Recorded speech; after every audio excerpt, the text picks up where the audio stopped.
اعوذ باللہ السمیع العلیم من الرجیم بسم اللہ الرحمن الرحیم الحمد للہ رب العالمین والصلاة والسلام علی رسولہ الکریم وأهل بيته الطيبين الطاهرين المعصومين المظلومين لا سيما بقية الله في الأراضين روحي وأرواح العالمين لتراب مقدمه الفداء ولعنة الله على أعدائهم أجمعين أما بعد قال الله تعالى في كتابه الكريم بسم الله الرحمن الرحيم إذا جاء نصر الله والفتح درود پڑھیے گا ایک مرتبہ محمد وعلی محمد اللہم صلی علی محمد وعلی محمد اجل فرجہ مومنین کرام سامعین محترم عزیزان گرام قدر، یہ پروردگار عالم کا ہم پر لطف اور احسان ہے کہ اس نے ہمیں ماہ مبارک رمضان کو ان توفیقات کے ساتھ درک کرنا نصیب کیا کہ ہم قرآن کے محضر میں حاضر ہیں، تلاوت قرآن کریم کے پیغمبر اکرم صلی اللہ علیہ وآلہ وسلم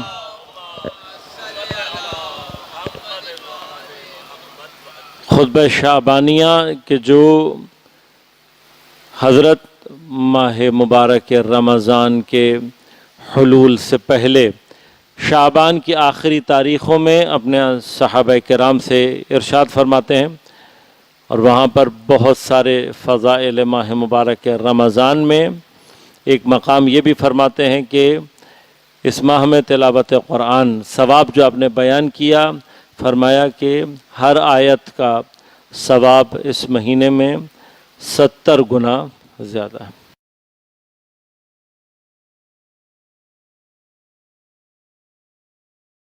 ہدف یہ ہے کہ انسان اپنے آپ کو خدا سے متصل رکھے، اس کی توجہات، اس کا تمام تر تمرکز خدا کی طرف رہے۔ اور یقیناً جب ہم قرآن کی تلاوت کے حوالے سے مختلف مقامات، اس کے فضائل، اس کے حوالے سے اور بہت ساری تشویقات کو پڑھتے یا سنتے ہیں تو یقیناً اصل ہدف یہ ہے کہ پروردگار عالم ہمیں چاہتا ہے کہ ہم قرآن سے اپنا رابطہ مضبوط کریں۔ یہ مہینہ جس کو ماہ ضیافت اللہ کہا گیا، اللہ تبارک و تعالی کی مہمانی کا مہینہ، مہمان بننا یقیناً، اور وہ بھی اللہ کا مہمان بننا، ایک ایسا رتبہ، ایک ایسا مقام ہے کہ اگر انسان درک کرے، سمجھے اسے۔ عام طور پر ہمیں کوئی اگر دعوت پر بلا لے تب بھی ہمیں بڑی خوشی ہوتی ہے، کیونکہ اکثر دعوتوں کا جو مقصد ہے وہ ایک ارتباط کو پیدا کرنا ہوتا ہے۔ عام طور پر ہم بھی جب اپنے گھر کسی دعوت پہ کسی کو بلا رہے ہوتے ہیں، ایک ہدف انسان کا کیا ہوتا ہے کہ جس کو دعوت پر بلایا گیا ہے یا بلایا جا رہا ہے اس کے ساتھ ایک رابطے کی کیفیت پیدا کی جائے، دوستی اچھی ہو جائے، تعلقات بن جائیں۔ لیکن بعض اوقات بلانے والے کی حیثیت اور مقام کے اعتبار سے دعوت کی کیفیت ہوتی ہے۔ اب اگر ہمیں مثلا وزیر اعظم بلا لے تو ہماری خوشی کی کوئی انتہا نہیں رہے گی، ہم کہیں گے بابا ہم ہر ایک کو بتاتے بھی پھریں گے کہ ہمیں وزیر اعظم نے بلا لیا۔ اب اگر ہم وزیر اعظم کی دعوت میں چلے جائیں اور جب واپس آئیں اور گھر والے پوچھیں تو ہر آدمی آپ سے یہی کہے گا نا، کھانا پینا تو تمہیں گھر میں بھی مل ہی رہا تھا نا، گھر میں کوئی بھوکے تو نہیں مر رہے تھے۔ یہ جو اتنا بڑا کہ کچھ تو کر کے آتے ہیں، اچھا پھر جو کچھ بھی کرنا ہے وہ اپنی اوقات اور ظرفیت کے مطابق ہے۔ کچھ لوگوں کو جب موقع مل جاتا ہے تو وہ اپنی ذات کی حد تک رہتے ہیں، میرا یہ مسئلہ حل ہو جائے، میرا وہ مسئلہ ہو جائے۔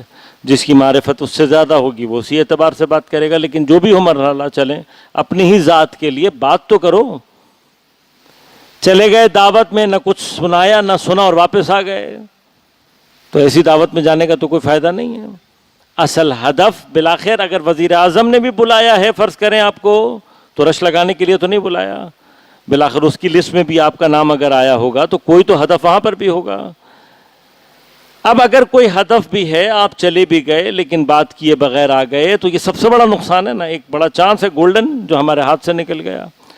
اور اگر خدا ہمیں دعوت پر بلا لے, ہم اس کے مہمان بن بھی جائیں اور اس سب کچھ کے باوجود نہ کچھ کہا نہ کچھ سنا, پکوڑے اور سموسے کھا کر واپس آ جائیں, تو گولڈن چانس ہے نا اپنی زندگی کا جو ہم نے مس کر دیا.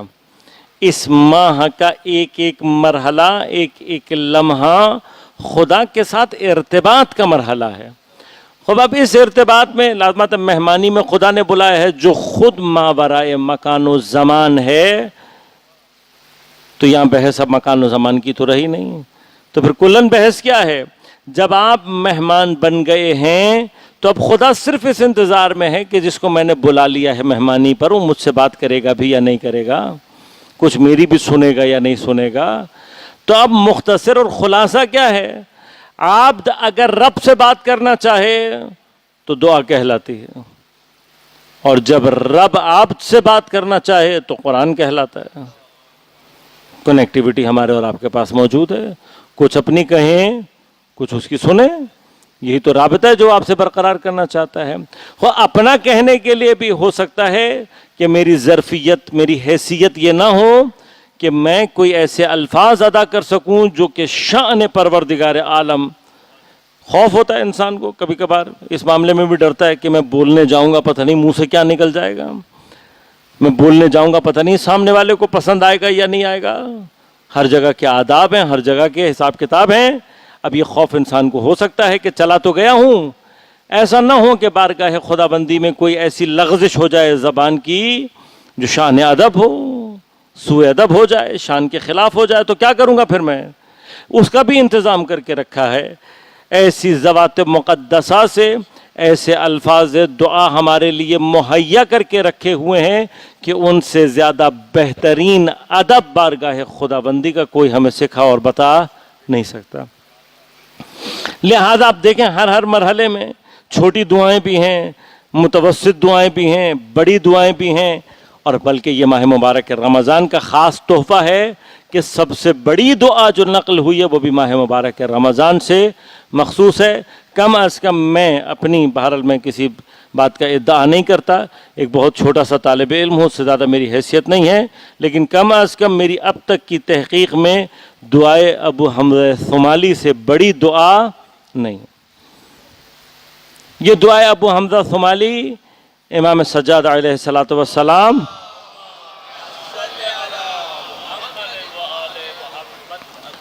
اپنے صحابی جناب ابو حمزہ ثمالی کو نقل فرما رہے ہیں. تو کس مناسبت سے؟ اسی ماہ مبارک رمضان کی مناسبت سے بھرا ہوا ہے یہ ماہ مبارک رمضان لطف عنایت الہیہ سے. اب ایک کام, ایک مرحلہ, ایک توفیق جو کہ ہم تلاوت قرآن سے آگے بڑھ کر حاصل کر سکتے ہیں وہ تدبر قرآن ہے. وہ دو باتیں ہیں جو قرآن نے مانگی ہیں. ایک فرماتا ہے فَقْرَؤْا مَا تَيَسَّرَ مِنَ الْقُرْآنِ, جتنا قرآن آسانی کے ساتھ پڑھ سکتے ہو اتنا پڑھ لو. البتہ یہ جملہ قرآن کی مظلومیت کی دلیل ہے. قرآن جیسی کتاب کہ جو دنیا اور آخرت کی کامیابیوں کے نسخے لے کر آئی ہے, جس کے اپنے فضائل و مقامات اپنی جگہ پر ہیں, وہ کتاب خود ہم سے کیا کہہ رہی ہے؟ جتنا آسانی کے ساتھ پڑھ سکتے ہو اتنا پڑھو. اور یہ جو آسانی کے ساتھ پڑھ رہے ہو اس میں کیا کرنا ہے؟ افلا یتدبرون القرآن, تم قرآن کے اندر تدبر, قرآن کے اندر تفکر کیوں نہیں کرتے؟ مقام تدبر, مقام تفکر یہ ہے کہ ہم قرآن کے الفاظ کو تھوڑا سا غور و فکر کے ساتھ پڑھ کر دیکھیں اور سمجھنے کی کوشش کریں کہ یہ مقامات کیا ہیں. اب قرآن کریم کی جو حکمت ہے, قرآن کریم کے اندر اللہ تبارک و تعالی نے ہدایت کے جو سلسلے ہیں وہ بالآخر انہی الفاظ کے درمیان میں, انہی الفاظ کے اندر سے ہم نے ان ہدایت کے سرچشموں کو نکالنا ہے. لہٰذا اب لفظ جو بھی اپنے ساتھ معنی رکھتا ہو, لیکن بالآخر اس کی چینش, اس کا استعمال اپنی جگہ کچھ ایسی چیزیں رکھتا ہے کہ جس میں ذرا سا تدبر، ذرا سا تفکر آپ کے لیے ہدایت کے ان دروازوں کو کھول دیتا ہے۔ کوشش کروں گا کہ ان 3 دنوں میں کچھ ایک مطالب قرآن کریم کی مختصر ترین جو سورہ ہیں ان میں سے ایک سورہ مبارکہ ہے نصر۔ نصر کا معنی مدد ہے، اور یقیناً اس سورہ، اس کے حوالے سے بہت سارے جو فضائل بیان ہوئے ہیں، پیغمبر اکرم صلی اللہ علیہ وآلہ وسلم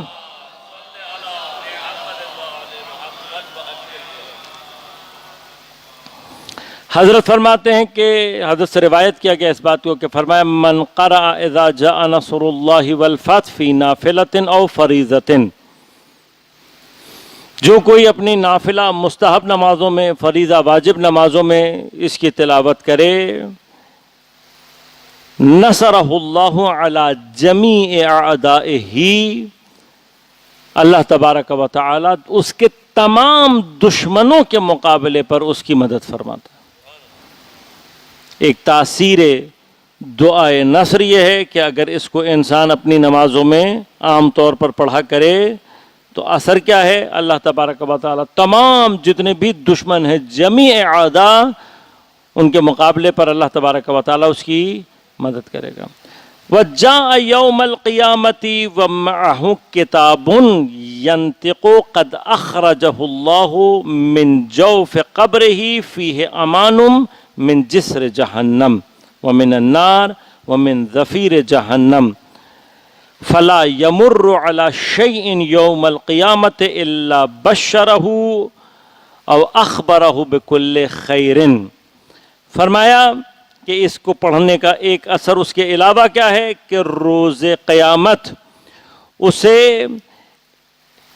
قبر سے اٹھایا جائے گا ایک ایسی کتاب کے ساتھ، اس کے پاس ایک ایسا اعمال نامہ ہوگا کہ جس کی کیفیت کیا ہے کہ وہ ینطق، بول رہا ہوگا، وہ نامہ اعمال، وہ کتاب اس سے وہ بول رہی ہوگی، اور کیا کر رہی ہوگی اس کے لیے کہ اللہ تبارک و تعالی اس کو قبر سے اس طریقے سے اٹھائے گا، وہ امان نامہ اس کے ساتھ ہوگا، اور پھر پورے اس سلسلے میں یعنی قبر سے اٹھانے سے لے کر جنت تک جتنے بھی مراحل آنے ہیں کہ جن میں سے وہ پل بھی ہے کہ جو جہنم کے اوپر سے گزر رہا ہے، وہ جگہ جو کہ آگ کے حوالے سے دوزخ کے اوپر ہے، ان تمام کے تمام مقامات سے کہ جس میں تقریباً اکثر لوگوں کا گزرنا مشکل ہوگا، یہ نہ صرف گزرے گا بلکہ ہر مقام پر اس کو بشارت دی جائے گی اور اس کو خبر دی جائے گی، یہاں تک کہ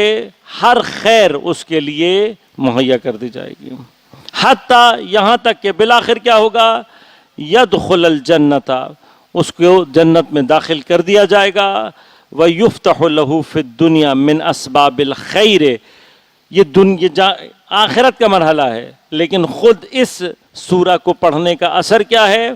اللہ تعالیٰ دنیا میں تمام خیر جتنی بھی ہے اس کے باب، اس کے دروازے انسان کے اوپر کھول دیتا۔ اسی طرح سے ایک اور روایت ہے پیغمبر اکرم صلی اللہ علیہ وآلہ وسلم سے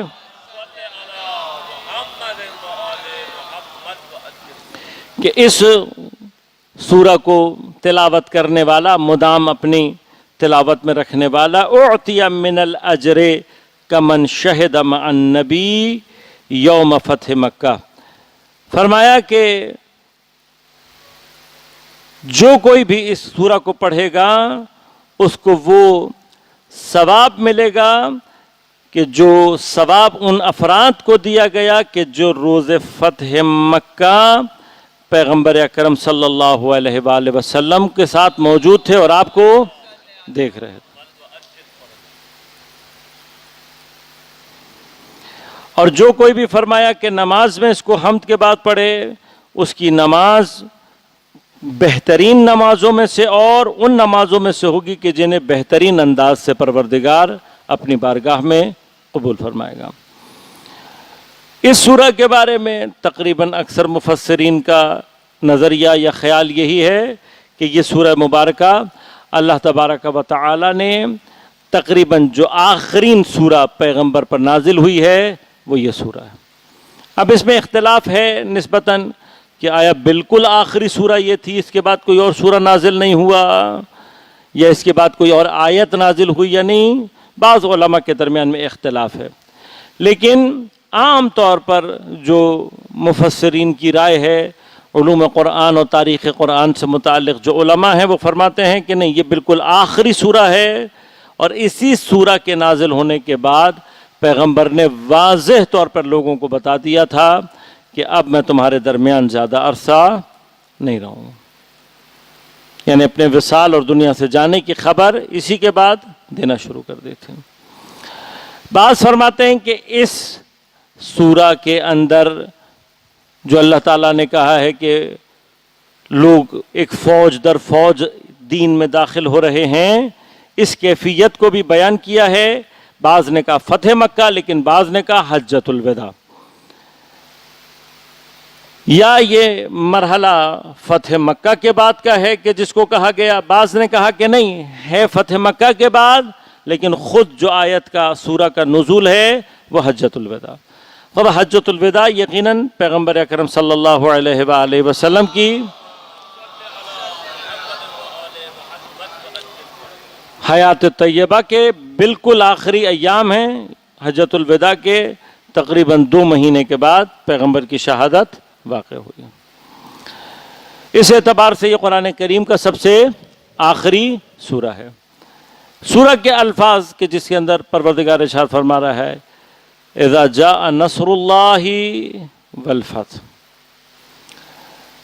جب اللہ کی نصرت، مدد آ پہنچی اور فتح، کامیابی.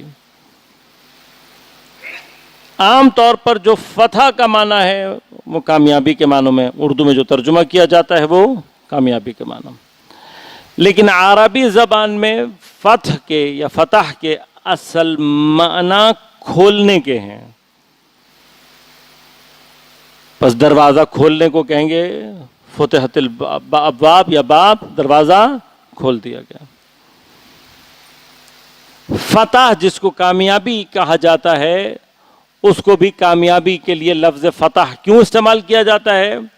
فرمایا کہ جب کامیابی حاصل ہو جاتی ہے تو آگے کے تمام مراحل کھلے ہوئے دروازوں کی مانند ہو جاتا. لہذا علماء کہتے ہیں کہ نصر بنیادی طور پر مقدمہ ہے فتح کا. مدد آتی ہے تو مدد کا نتیجہ کس صورت میں ظاہر ہوتا ہے؟ فتح کا. تو اکثر نے کہا کہ فتح کا یعنی جو نصر کا تعلق ہے وہ جب انسان کہیں کسی لڑائی میں رو در رو ہوتا ہے تو وہاں پر فتح نصر کا عنوان آتا ہے. لیکن ایک مرتبہ اس مدد کے آ جانے کے بعد، اپنے مد مقابل کو غالب آ جانے کے بعد، زمینوں کے اوپر یا اس کے علاقوں کے اوپر جو قبضے کی کیفیت ہوتی ہے، اسے فتح کہا جاتا ہے. پھر دوبارہ بات وہ یہ کہ بھی فتح کیوں کہا جاتا ہے؟ فرمایا اس لیے کہ یہ ساری زمینوں کے جو داخلے کے ابواب ہیں انسان کے لیے، وہ سارے کے سارے امکانات ہیں، ان سب کو کھول دیتا. اب یہ جو فتح کا معنی عام طور پر کیا جاتا ہے، یہ ظاہری اور فزیکل معنی ہے، لیکن عرفاء فرماتے ہیں کہ قرآن کریم میں تقریباً جہاں کہیں پر بھی فتح کا معنی استعمال ہوا ہے، اس سے جو اصل مراد ہے وہ فزیکل زمین نہیں ہے، بلکہ انسان کی روح اور قلب کی زمین مراد ہے. لہذا بہت ساری روایات میں کہ انشاءاللہ آئندہ آنے والے دنوں میں موقع ملا تو آپ کو اشارہ کروں گا کہ جہاں پر امام نے جب قلوب کی اقسام بیان کی ہیں تو ان میں سے سب سے بہترین قلوب جو بیان کیے ہیں وہ فرمایا قلب مفتوح، وہ قلب کے جو مفتوح ہوتے ہیں یعنی فتح یافتہ یا کھلے ہوئے دل. اب یہاں پر قلب مفتوح سے بنیادی طور پر مراد کیا ہے، اس کو سمجھانے کے لیے بس میں چند ایک منٹ لوں گا، اس سے زیادہ لازمات ہے. یہ جو وقت ہوتا ہے اس اعتبار سے ذرا سنگین ہوتا ہے کہ ویسے ہی پوری رات کی ایک تھکن، پھر سحر اور اس کے بعد قرآن کی تلاوت وغیرہ، اس سے زیادہ وقت مجھے آپ کا لینا بھی نہیں ہے. انسان کی جو روح ہے اس کے 3 ڈائمینشنز، یہ 3 ابعاد جو بیان کیے گئے، نفس، عقل اور قلب. نفس کی جو فتح کی کیفیت ہے وہ اس کے اپنے قوہ کے اعتبار سے ہے. لہذا آپ غور کیجئے گا، کوئی ایک 5 جو سینسز ہیں یہ بنیادی طور پر ابتدائی ترین قوہ فراہم کرتے ہیں نفس کو. لہذا کوئی ایک بھی اگر ہماری حس بند ہو جائے، نفس کے لیے ادراک کا پورا باب بند ہو جاتا ہے. خدا نہ خواستہ کوئی شخص نابینا ہو تو آنکھ سے ریلیٹڈ جتنے بھی ادراکات ہیں نفس کے لیے، اب نفس نہیں پہچانتا پھر کہ رنگ ہوتا کیا ہے، پھر نفس کو نہیں معلوم. اگر خدا نہ خواستہ کوئی بہرا ہو جائے تو آواز، کسی کی زبان کام نہ کرے تو نفس کو ذائقے کا اصلا یہ باب اس کے لیے بند ہو جاتا ہے. پس نفس کے تمام ابواب کھلتے کب ہیں؟ جب انسان کے حواس خمسہ کام کر رہے ہوں. اب یہ جو حواس خمسہ کا کام ہے بنیادی طور پر ہمارے مزے اور ہمارے اندر لذات، یہ یوں سمجھ لیجئے کہ ساتھ ہیں، لیکن جو اصل مقصد ہے وہ کیا ہے؟ آنکھوں کا، کان کا، ان 5 کا بنیادی طور پر ابتدائی جو علم کا مٹیریل ہے انسان کے اندر وہ انہی 5 سے حاصل ہوتا ہے. یہ 5 اگر نہ ہو، ان میں سے کوئی ایک نہ ہو، علم کا بھی پورا ایک باب انسان کے اوپر بند ہو جاتا ہے. تو بنیادی طور پر اس نفس کا ان حواس کے ساتھ جو رابطہ ہے وہ تحصیل علم کا رابطہ ہے.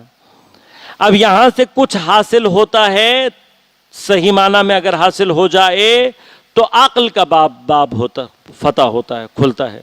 عقل کا باب کھلے تو انسان عقل کی دنیا میں وارد، معقولات، اس کو چیزیں سمجھ میں آتی ہیں، قانون بناتا ہے، یہ سارا کچھ کرتا ہے انسان. کہاں سے؟ اسی علم سے. لہذا اگر کہیں آنکھ دھوکہ کھا رہی ہو تو جو عقل کو چیز ملے گی وہ کیا ہوگی؟ غلط ہوگی. کان اگر دھوکہ کھا رہا ہے تو جو عقل کے پاس چیز جا رہی ہے وہ کیا ہوگی؟ لیکن خود عقل بہت ساری جگہوں پر اگر باب اس کا کھلا ہوا ہو، عقل کھلی ہوئی ہو، تو کارنامہ کیا ہے کہ حتیٰ ہمارے ان جتنے بھی حواس خمسہ ہیں ان کے اشتباہات کو بھی عقل دریافت کر لیتی. یہ کمال ہے عقل کا. پس اس مرحلے میں ہماری عقل امام ہو جاتی ہے ہمارے نفس کے اوپر، اور تمام کے تمام جتنے بھی اس کی چیزیں ہیں جہاں پر بھی وہ اشتباہ کرے گی اس کا کام کیا ہے؟ جواب دینا. عقل کا دروازہ کھلے اور عقل ترقی کرے تو وہ مرحلہ آتا ہے کہ جہاں پر قلب کا دروازہ کھلتا ہے. لہٰذا اگر عقل صحیح ڈائریکشن میں جائے، اس کا راستہ صحیح ہو تو کمال کی صورت میں ظہور کرتا ہے، انسان کے قلب کا دروازہ کھلتا ہے. اور اگر قلب کا دروازہ کھلے تو یہ وہ دروازہ ہے کہ جس کے کھلنے کے نتیجے میں انسان پر شہودات کا باب کھلتا ہے. ان شہودات کے درمیان ہی جو اہم ترین چیز انسان کے اندر پیدا ہوتی ہے وہ نسبت بخدا، خدا کے وجود کا حس. اب میں حس کا لفظ استعمال کر رہا ہوں لیکن اس کا تعلق بنیادی طور پر حس سے نہیں ہے، اصل میں کس سے ہے؟ قلب سے ہے. قلب کا کام ہے کہ وہ لامحدودیت کو درک کرنے کی صلاحیت رکھتا ہے، ڈیٹیکٹ کرتا ہے. یہی اگر قلب صحیح معنی میں ڈیٹیکٹ کرنے لگے تو مدرک ہو جاتا ہے ذات خداوندی کا. لہٰذا آپ غور کیجئے گا، جس وقت حضرت امیر علیہ السلام سے کسی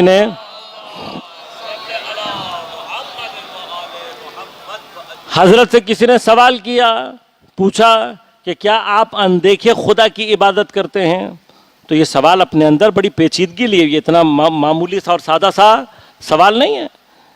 پیچیدگی اس کے اندر یہ ہے کہ اندیکھے سے مراد انڈیٹیکٹیبل ہے.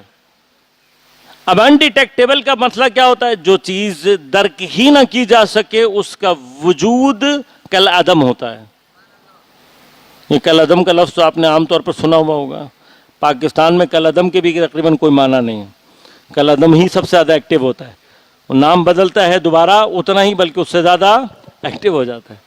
لیکن بنیادی طور پر کل عدم یعنی نہ ہونا، نہ ہونے جیسا. یہ ہوتا کہاں ہے؟ جہاں پر کسی چیز کی ڈیٹیکشن پاسبل نہ ہو. مثلا مثال ایک دے رہا ہوں کہ یہاں پر اس وقت وائی فائی سگنل آ رہا ہے یا نہیں آ رہا. اگر اب ہم میں سے کسی کے پاس موبائل نہ ہو تو کوئی بتا سکتا ہے کہ آ رہا ہے یا نہیں آ رہا. اب اگر ہمارے پاس وائی فائی کے ذریعے سے کو ڈیٹیکٹ کرنے والی کوئی چیز ہی نہ ہو تو اس کا ہونا نہ ہونا ہمارے لیے کیا ہو جائے گا؟ بھئی ہم ادلہ سے یہ ثابت کر سکتے ہیں کہ یہاں پر وائی فائی کا سگنل ہو سکتا ہے، لیکن یہ ہو سکتا تب فائدہ دے گا نا جب ہم اسے ڈیٹیکٹ کر سکیں. جب ڈیٹیکٹ نہیں کر سکتے تو ہونا نہ ہونا. لہذا بڑا خطرناک سوال ہے. اندیکھے سے مراد کیا ہے؟ آیا آپ انڈیٹیکٹیبل خدا کو اوپر کی عبادت کرتے ہیں؟ انڈیٹیکٹیبل کا معنی کیا ہے؟ کہ اگر ہے بھی تو اس کا ہونا کالعدم ہے، ایسے خدا کا فائدہ کوئی نہیں. لہذا حضرت نے جواب اسی خوبصورتی سے دیا. حضرت نے کہا کہ میں اندیکھے خدا کی عبادت نہیں کرتا. تو جیسے ہی آپ نے یہ بات کہی تو سامنے والے نے دوسرا اٹیک کیا. یعنی میرے حساب سے یہ چھوٹا موٹا سوال کرنے والا نہیں ہے، یہ وہ بہت گہرا آدمی ہے. لہذا اس نے چھوٹتے ہی کیا سوال کیا؟ انہوں نے کہا اچھا تو اس کا مطلب آپ کا خدا دکھائی دیتا ہے؟ ایک طرف کہاں لے کر جا رہا ہے؟ انڈیٹیکٹیبل. وہاں سے جب لے کر آ رہا ہے تو پسترین مرحلے پر دکھائی دینے کا مطلب کیا ہے؟ محدود. تب حضرت نے اس کا بھی جواب دینا تھا. آپ نے فرمایا کہ میرا خدا بدن کی آنکھوں سے نہیں، دل کی آنکھوں سے دیکھا جاتا. اب یہ دل کی آنکھوں سے، قلب کی آنکھ جو ہے، یہ دیکھنے کا مراد کیا؟ اب سامنے والا سمجھ گیا کہ امام کیا کہنا چاہتے ہیں. دل کی آنکھ سے مراد خدا روح کے کمال کے مرحلے پر جب انسان پہنچتا ہے تو آخری صلاحیت نسبت پہ خدا جو پیدا کرتا ہے وہ کیا ہے؟ یہ ڈیٹیکشن کی کیفیت ہے. اب یہ جو ڈیٹیکشن کی کیفیت ہے یہ کب حاصل ہوگی؟ جس طرح سے آنکھ اگر نابینا ہو، دنیا میں کتنی ہی رنگینی کیوں نہ ہو، کبھی دیکھ نہیں سکتا. اسی طرح سے عقل اگر اندھی ہو، دنیا میں جتنے مرضی براہین لا کر اس کے سامنے لا کر رکھ دیں، جتنی مرضی دلیلیں اس کے سامنے لا کر رکھ دیں، اس کو سمجھ میں نہیں آتی. اسی طرح سے عقل اگر قلب اندھا ہو، خدا کے معجزات کو اپنی آنکھوں سے دیکھ رہا ہوگا. نبی کے ہاتھ پر کنکری کلمہ پڑھ سکتی ہے، لیکن جس کا دل اندھا ہو اس کی زبان سے کلمہ جاری نہیں ہوتا.